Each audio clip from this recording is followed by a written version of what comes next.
Welcome back to another episode of the Four Train Savages podcast. My name is Rob. Tyler is on the other end of the Zoom room. Today we have episode number 215. We thank you for joining us, even if it's a challenging part of the schedule or challenging part of the season for the New York Yankees.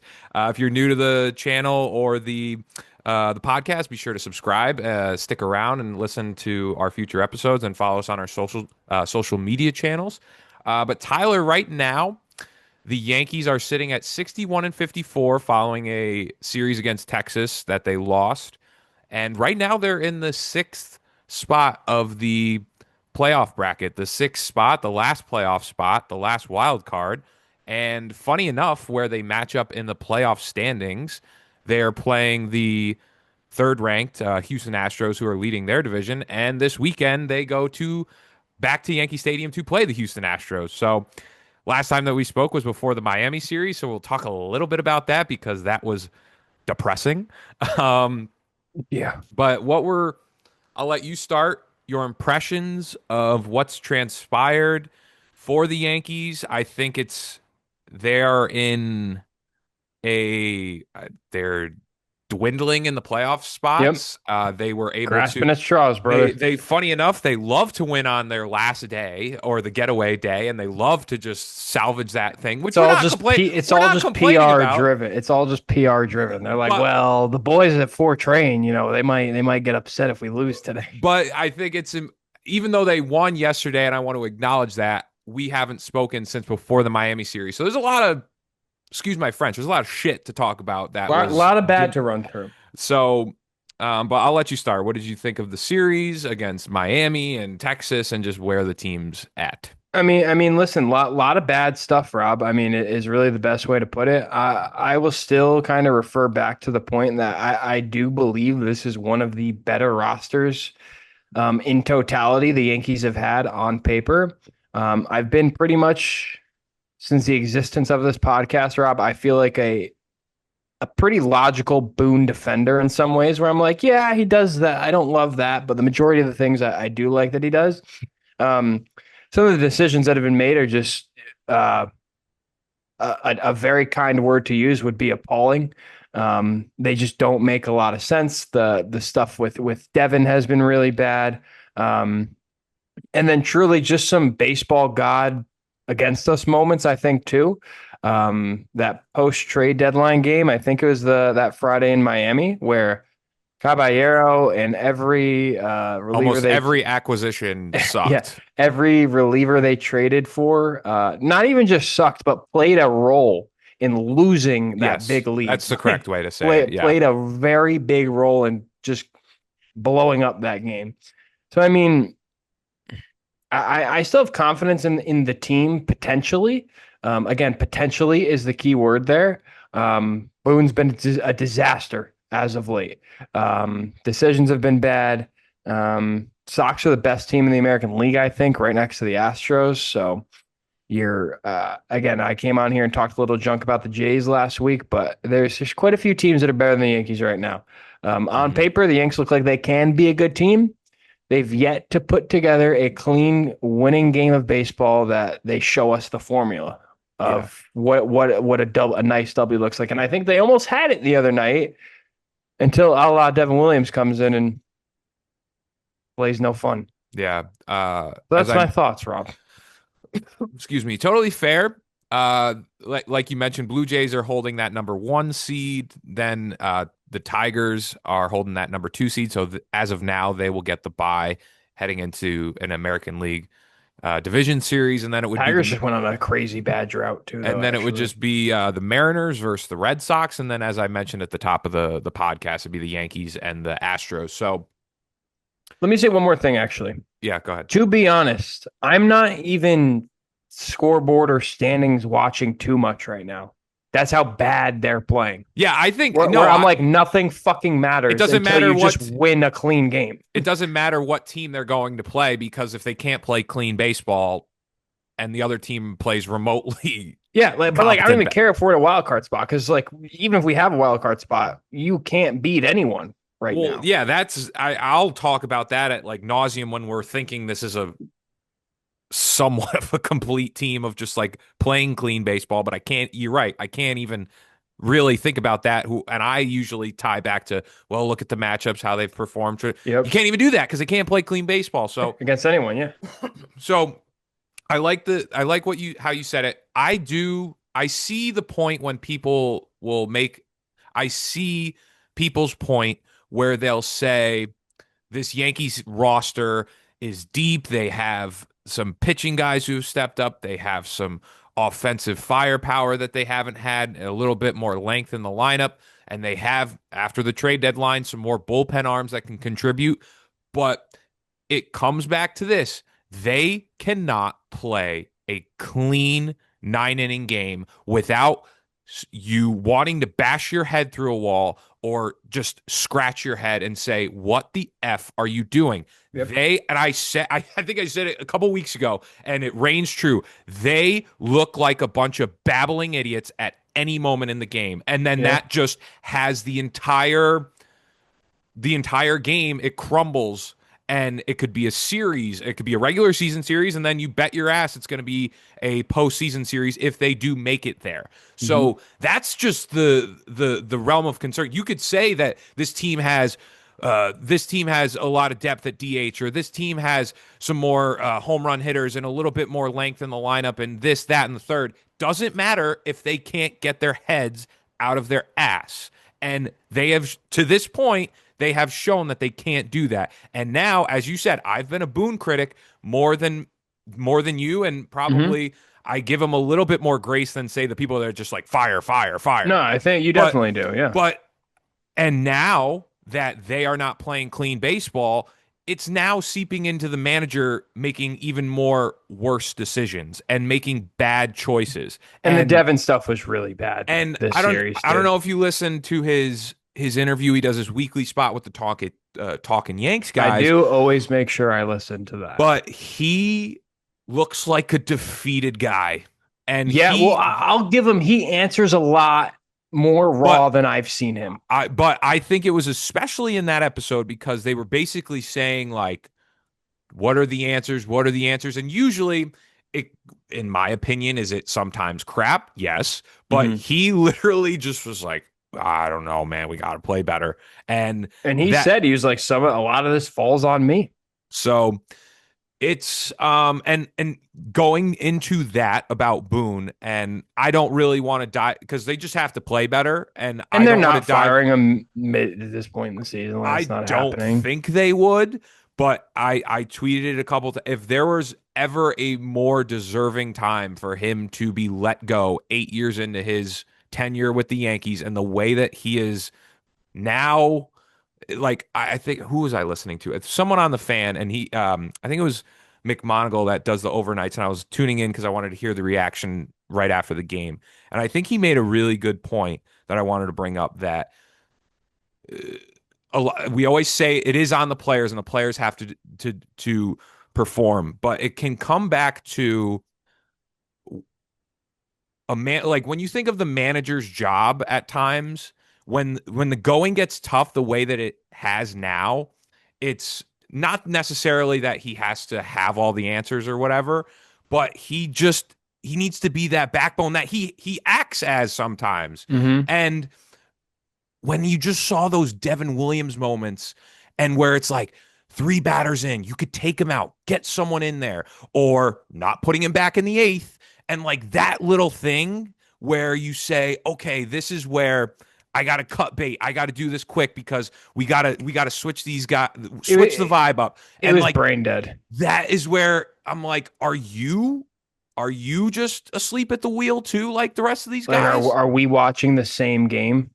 So that is where it's a more like where I say this is a more fireable period, but they're not going to do it because they think he's still doing a good job. But when you I And mean, also, he's been here for a while. They respect him. we'll Like we'll the get the Yankees do shit like that. Like, it took him forever to release DJ well. and Hicks and Donaldson. I will say this. I by no means do I think that they're going to fire Aaron Boone mid-season or not mid-season. By no means do I think that they're going to fire Aaron Boone. But when we always I mean, think I could about see them making a change at the end of this year, at the depending on end of how it this year, ends. I'm saying Yeah. in season No, or yeah. remotely in season. I think the more that we look at, we'll say lineup change. It needs to be a lineup change to get this team out of the weeds. It needs to be a trade deadline to help get this team out of the weeds. It needs to be maybe needs to be this bench guy getting a little bit more time.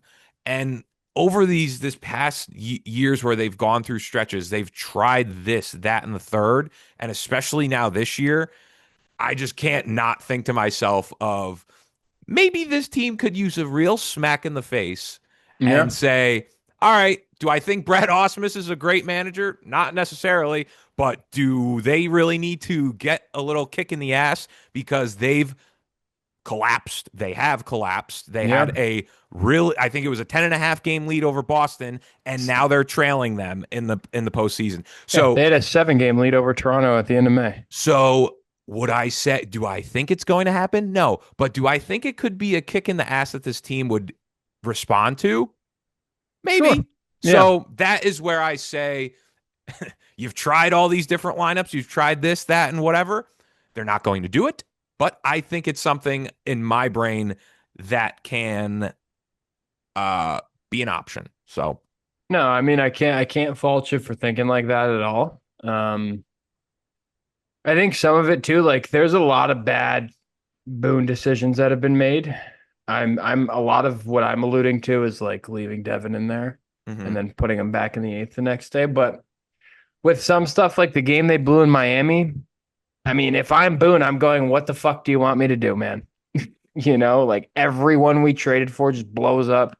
Jake Berg gives up a grand slam Yeah, here. no, that Friday game, Like that's kind of that's absurd, some no, of the the stuff. Friday But game was not in his but in Jimmy his and the Jake on John Boy made a good point last night with just some of like the pinch hitting moves they made. Like I think Rosario pinch hit for who did Rosario pinch hit for last night? Dominguez, and then Caballero went to third, or Rosario pinch hit for McMahon maybe, and Caballero went to third, and someone replaced Dominguez out and left. Where like the smarter answer was just to pinch hit Giancarlo and keep McMahon at third, so your infield defense is good. So there's like little things like that where I'm questioning a lot of the logic behind Boone's moves, but in some of the things I do totally agree that like, or I'm totally of the standpoint that some of the players just need to perform better, which I think will happen.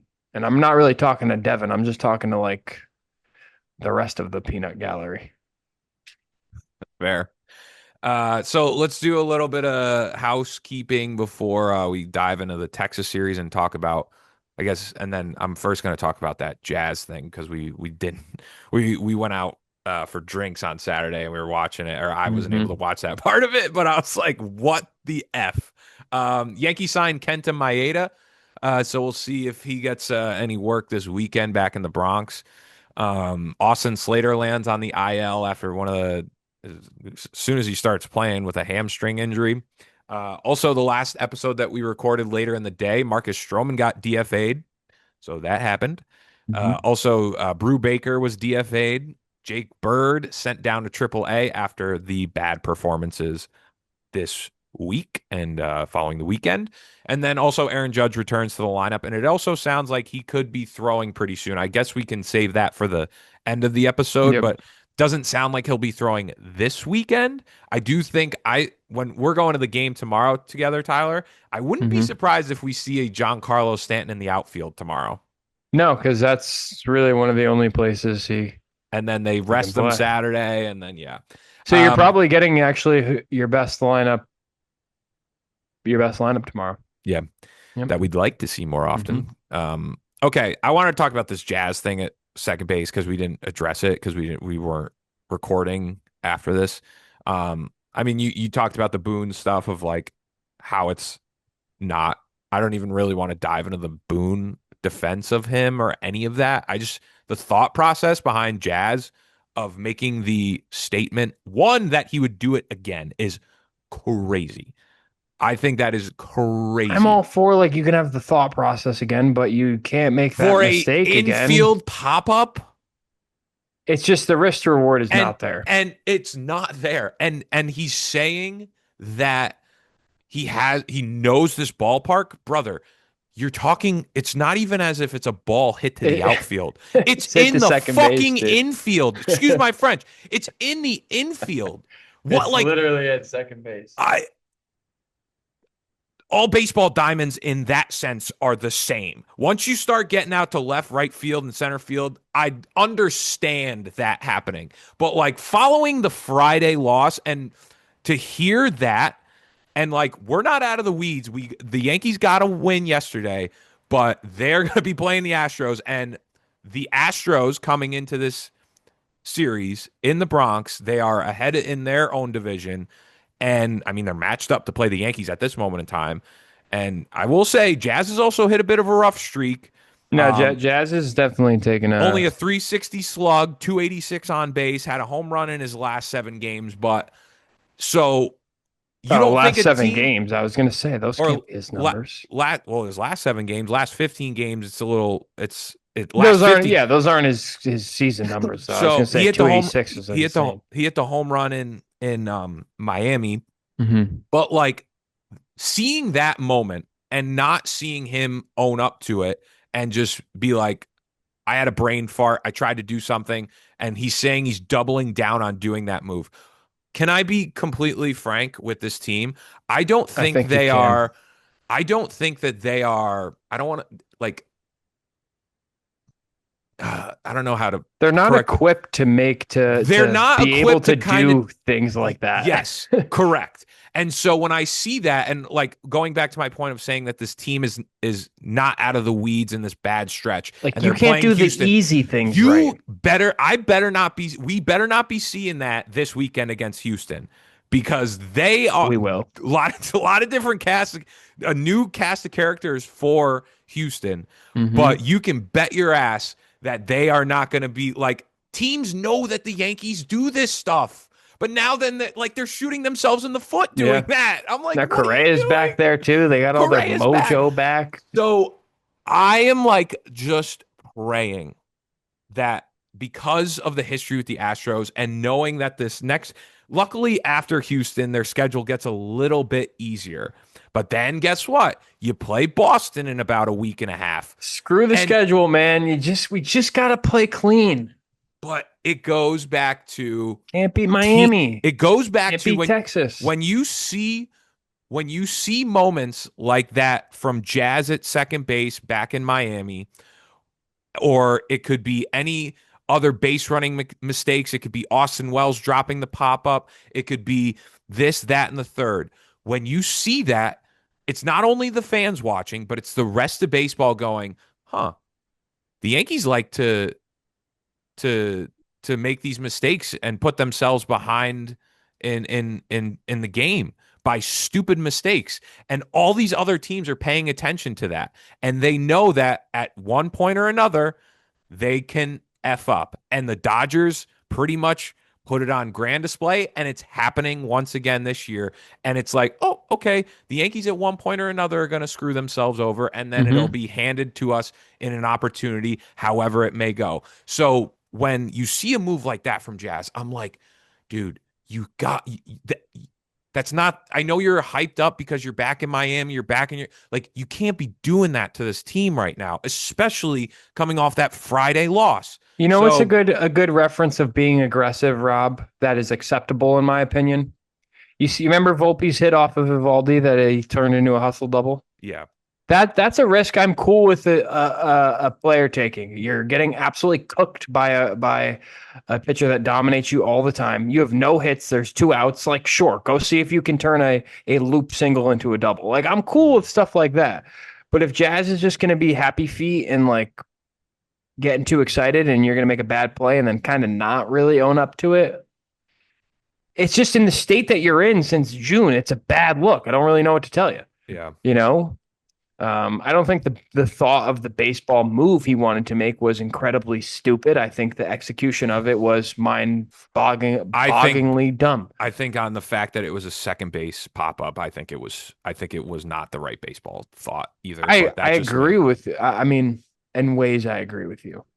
If it's I mean, hit, like I if it's guess I if even if it okay, maybe because you you can get what he's saying. Like if that dude dukes him and he's safe at second, he's trying to stay in scoring position while the runner at first would maybe if it be. was an in between pop up between the middle infielder and the He left shouldn't have fielder, I done could it. get that. It's just stupid.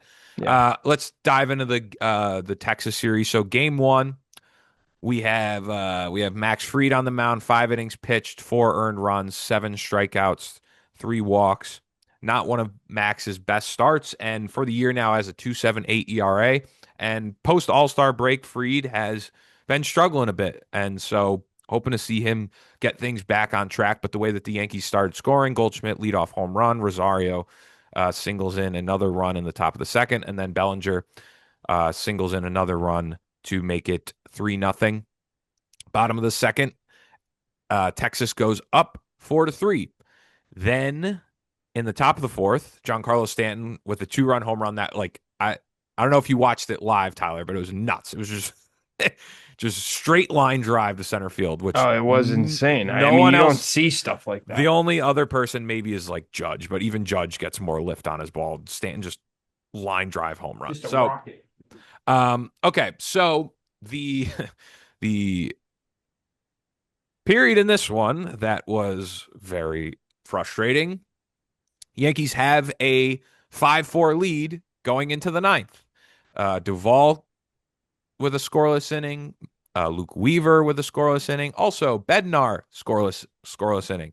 Devin Williams then to Jock Peterson, Tyler, to who before the year, I don't know if you heard like the broadcast of Oh, Ruocco I've been following. talking, and Yeah, he's been one of the worst been hitters in the league bad. this And year. even they were sort of And you fat. know They were me, sort of fat shaming him too because he's a little heavier set guy. But Ruco's hilarious. I don't think it was Ruocco. I think it was Coney. But I'm like, damn. I'm like, baseball players don't need to be that Yeah, ripped. But he's put on a little pounds over the years. Now he's a veteran in the league. But they were talking about how he was having such a disappointing year for the contract that he was given, and of I'm course, documented to love Jock on this show. I've yeah, wanted him for a while. of course, though, he hits the game tying home run, and here we go again. And then Jake Bird in the bottom of the 10th goes only 2/3 of an inning and lets them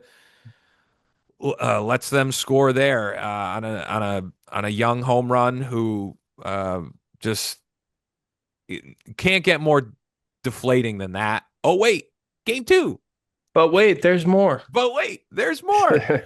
So in this one, Will Warren, really good start in this. 5 innings pitched. I want to say really good because there were a lot of situations where he was in trouble, but he worked himself out of it. Also, back again, Duvall and Luke Weaver.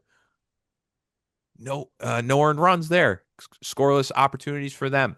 So then we get to the 8th inning. Following the game before, the conversation by the fans and Devin Williams giving up that run or that home run to Jock was get him out of the closer role, not the closer, not the closer, right? Can't do it anymore.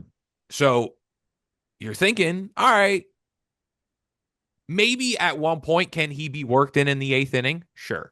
But Tyler, Boone wanted him in there the next game. And he goes in Crazy. and I want to get the correct sequence of events. Correct sequence of events on this because, and like just thinking about that, Tyler, that it's way too soon to be putting him in there. And then I will also talk about having Like Bednar, everyone should pitch. Bednar or Mark Leiter coming off the injury being available.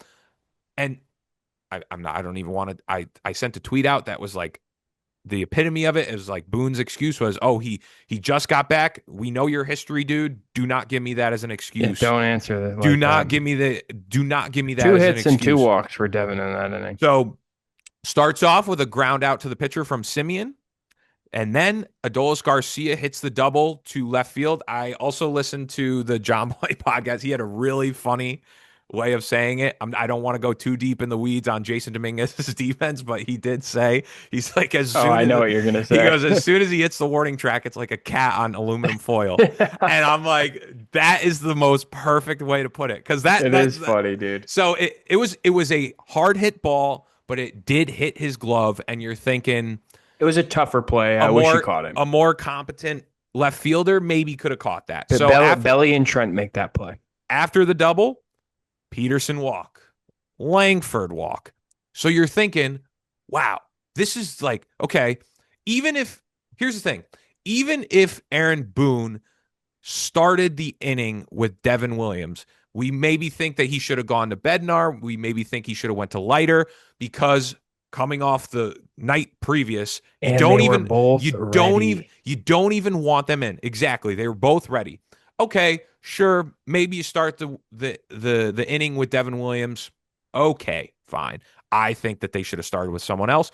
But even if that's not your argument, to leave him in after the three batter minimum and after the two walks and the double is psychotic. Dude, To and allow Devin him, like did not want to be in that game. he doesn't even look like he wants to be on the team. Like he's staring in the dugout and like, please help me. So like that's what it looks like to me. That's where it comes back to, Tyler, that you say, okay, Aaron, where this team is really, really struggling and needs you to be the strong backbone to have a better feel for this team and for the situation, you just let him out there to rot. You just kept him out there to I almost wonder, do you think there's any, because they did point that out on Talking Yanks too, where they're like, is there any merit that like Boone, I guess there's if he's ingrained in winning as much as he says, there's no way Boone left him out there like to die, like on purpose. It was like, this is your last chance to save the season. I'm not helping. I'm not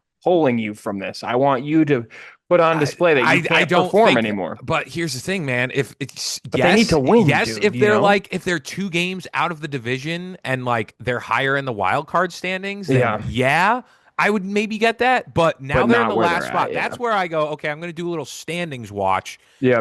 That is where I say no, because now we're on the precipice of missing the playoffs. Yeah. So all right, I'm with you there. So that's where I say I don't buy that. But for whether it, if you want to be on the side of Devin shouldn't be starting the inning, he certainly, sure as shit, shouldn't have been kept in that game after the two walks and the double. That was just Aaron Boone not helping out the team and not helping out the player in the moment. And that was a massive, massive issue. And that's the thing moving forward.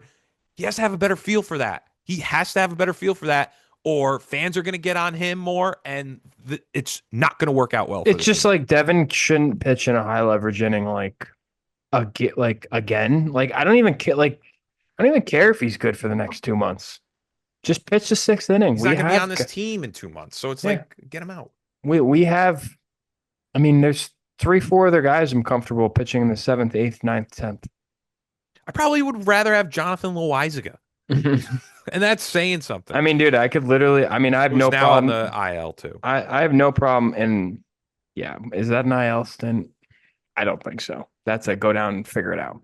But I mean, I could just name off the rip like Tim Hill, Fernando Cruz, Mark Leiter, Duvall, Weaver, Bednar. I'd have Mark Leiter on that bum leg of his now. I mean, that's six games, or six pitchers I'd rather have in a spot. I mean, Devin in theory should be like the first guy out of the pen. Like I you're agree. Coming in the 5th inning or the 6th inning. I don't know, dude. So last game, Yankees are able to salvage this one, as they typically do when they lose disappointing series, which is good. They, Carlos Rodon, 5 innings pitched, 2 earned runs, 4 walks, 3 strikeouts. Mark Leiter comes in this for a scoreless appearance. Tim Hill with a scoreless appearance. Yerry De Los Santos with a scoreless appearance. And Bednar also showed some real balls with a inning and 2/3 pitched.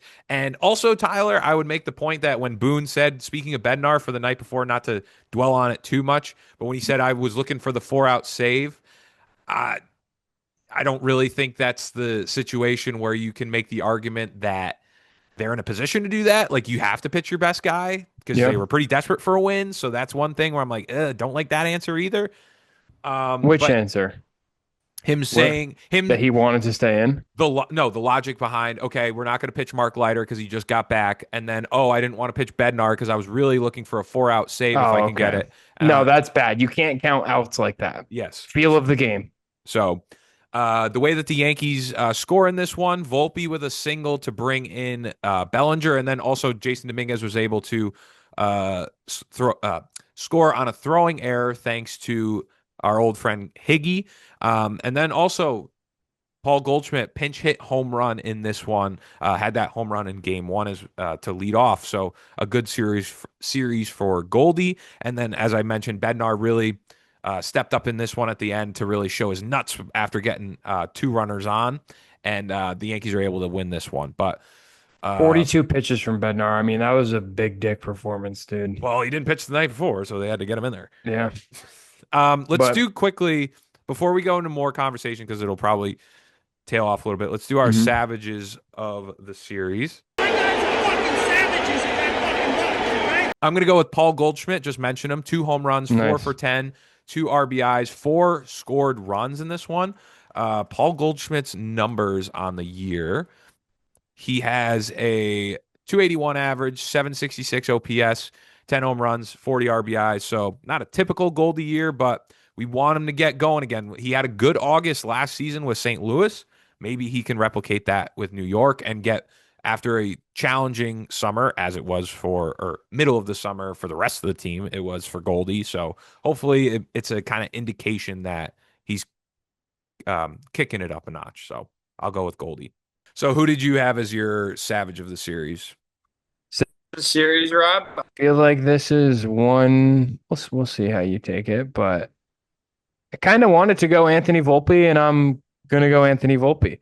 Mhm. Um, not as big offensively of a series as he had in Miami. It felt like he had a couple big games there, but 2 hits in the series, Rob. But more importantly, I don't believe there was a big defensive moment that I was freaking out about. 2 hits and a walk.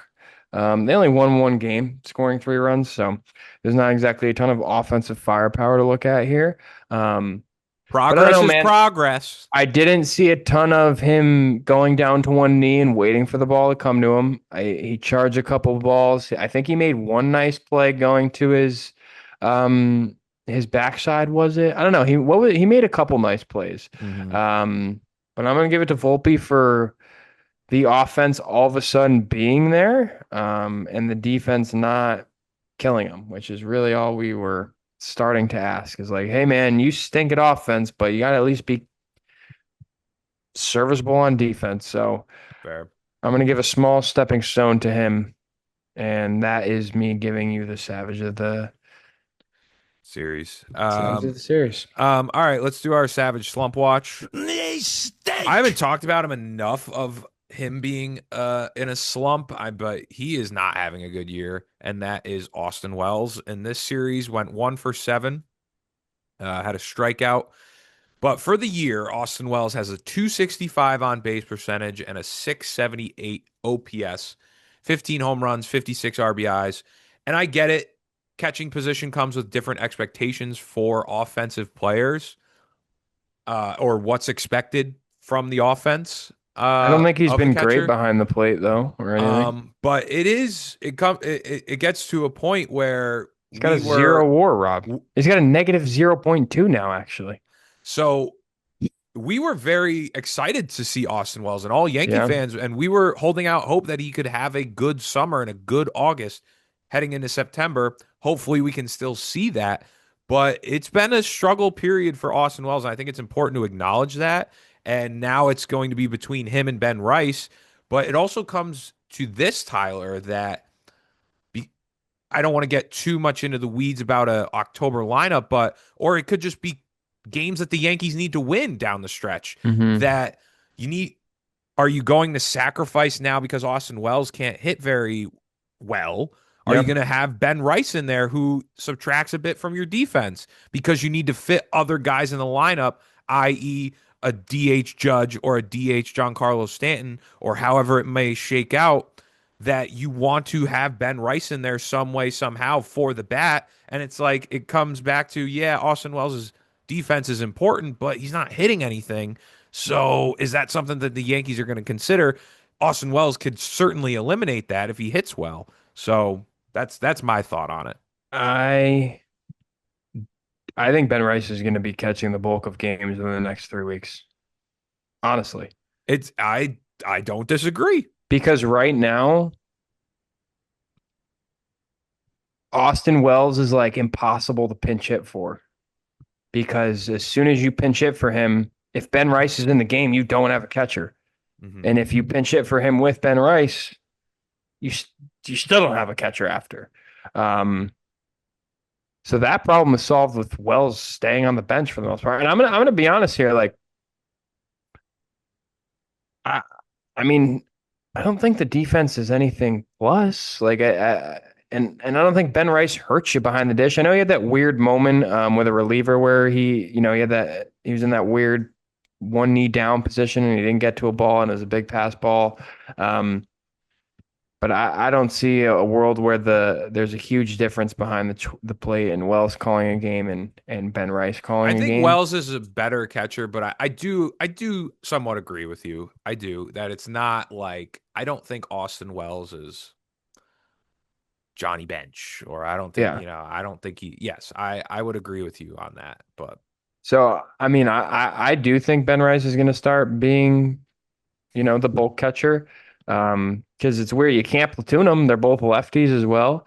But yeah, man, this slash line for Wells is really bad on the year at this point. 208 batting average, 265 on base. the on base is just bad. And dude, Volpe's the king of bat on base, and he's 22 points lower than him. Yeah. Pretty bad. Um, so yeah, man, not what you want. 15 homers and 15 doubles, but it seems like unless he's getting an extra base hit, He's his not doing impact is much. zero for Zero. the most part. Who would you say is on slump watch right now, other than the obvious maybe? Well, it's Devin. I mean, the answer is Devin Williams. Um, I mean, the answer is like all of them, honestly. It could, you Yeah. could go Devin, Jazz.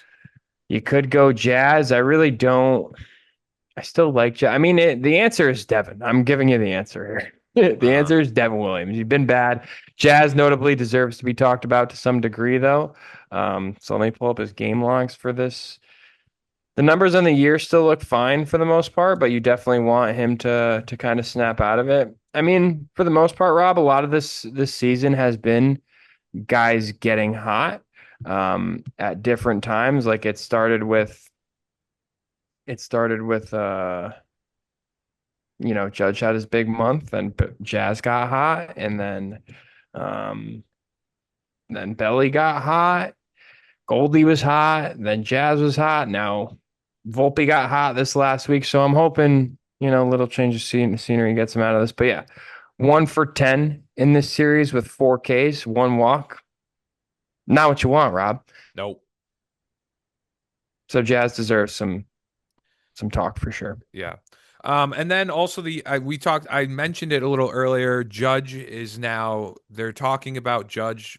I mean, he's been throwing now in the field. A lot of the beat writers were putting out videos of him throwing in the outfield and Globe Life Field. So I don't think he's going to throw this weekend, but there is a chance that he throws next weekend, Tyler. So that to me is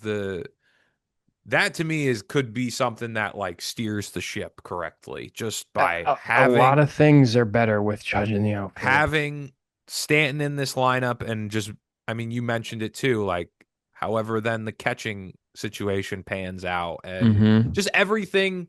To me in my brain, you just have so much more flexibility, or just it's the normal team and the normal lineup that you need, and Yeah.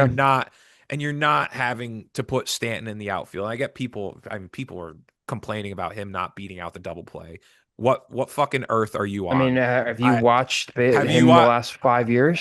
People were legitimately trying to say in our comments that uh, he'd Dude, be more like valuable if he ran out double plays or like ran to first base. I'm like, brother, he just hit he's been hitting like 880 OPS. I don't give Yeah. a shit if he runs. And also, like, you can Different see players are what, asked to do different things. yeah, when Giancarlo runs, dude, you can see he's like counting how many steps he's taking to each base because this is so like routine and methodical for him to not fucking pull something. At Hmm. least that's what I see. I feel Yeah. like it looks like to Also, me the he's guy is hitting with concentrating on running. he's hitting with two bad elbows. Who cares? He's Yeah, shut already up. but He's also like, yeah. Yeah, I I don't know. mean, It's crazy to you me. guys can't do everything. But just looking at the schedule, Rob, I would, for the sake of the team, assuming Judge's arm is healthy, I would love him to play the outfield as soon as possible. Um, Wait till Boston gets here. but that's what's funky, Rob. So you got the Twins at home after Houston, and you're at home against Houston, where we know they're willing to play Stanton and Wright at Yankee Stadium. So that brings you all the way to August 13th with being at a ballpark they're willing to play Stanton in right field to some degree at. Hmm. After that, you go to St. Louis, and he's not going to play anywhere there, Hmm. right? He wouldn't play right field. He wouldn't play left field. Then you're back in Tampa, which he would play a right field in George Steinbrenner Field. Like that's a smaller version of Yankee Stadium. Hmm. So I could see them playing him And there. he knows the He place. knows that park. And then you're back at Yankee Stadium against Fenway. Is there a world where they try and roll this out all the way until they go to the White Sox at the end of August? Or is this like a couple like, hey man, we could see you against Minnesota, like Judge back in the outfield? I don't know. Yeah, I don't know. I like your idea of either I don't know. I would put even though I want him back in right field as soon as possible, technically, I would not be opposed to then the Steinbrenner Field or the just back at Yankee Stadium for Hmm. Boston. So maybe give him another week Yeah. because I mean, I if feel like if St. he's Louis is kind of a big outfield, and yeah, that's if Judge is throwing, you'd gotta like already, you have to think that they're not too worried about it. But why they're would only you not playing. Why be? are they only playing two games at Tampa Bay Yeah, that or was at? weird. That is very weird. Oh, because they played four the last time. I don't That know. was That's two weird. game set. Um, yeah, I think that's where my mind is with it. That's where I think I'm. That's where I think I'm thinking.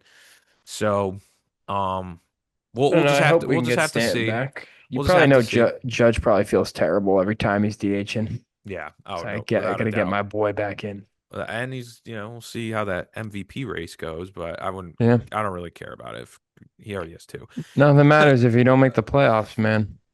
Not much of So it. this weekend, we'll be in the building tomorrow.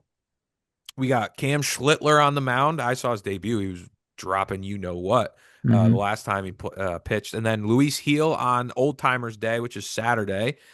That was a big hoopla why Derek Jeter wasn't going. And it was his kid's birthday, and people got all bent out of shape. And then Max Fried on Sunday.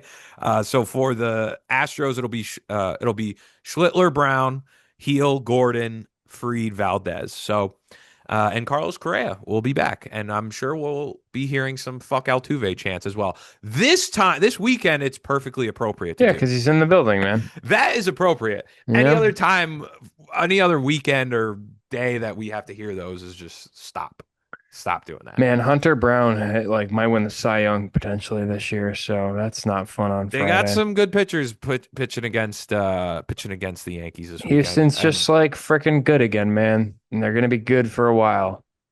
They're also doing this without Paredes the rest of the year, and he's been a monster. Remember how so bad we wanted him at the deadline last year? I would have still liked him. He was having a good year. I mean, imagine if he played freaking third base for us all year this year, Rob.